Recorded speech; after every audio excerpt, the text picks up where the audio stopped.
হযরত সুলাইমান শাহ রহমাতুল্লাহ আলাইহির স্মরণে বাবা জান বাউল সাধক মালিক সরকার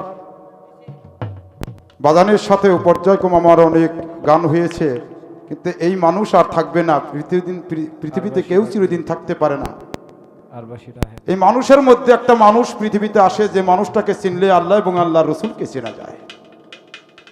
সেই বাউল গানের মেইন থিমসটাই হলো জ্ঞান। যে সুন্দর পাল আমি সারা রাত্র শুনলাম এখানে, বা সকলেই আমরা শুনলাম, আমরা যেন সেই পরিশুদ্ধ হয়ে একজন পরিপূর্ণ মুসলমান হয়ে আমরা কবরে যাইতে পারি। সেই কবরটা এই নিজের দেহ, এই অযত কবরকে যদি কেউ মুর্শিদকে লাভ করে নিজের মধ্যে নিজেকে চিনতে পারে, তার জন্য এই কবর পরিশুদ্ধ হয়।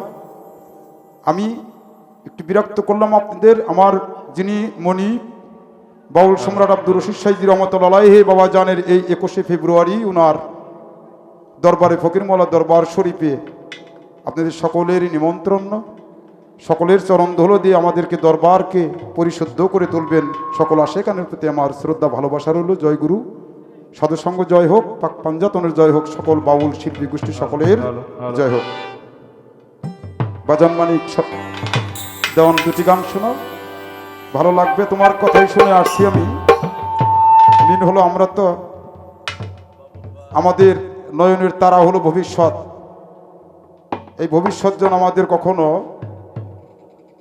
অপচয় না হয়, সেদিকে লক্ষ্য রাখা।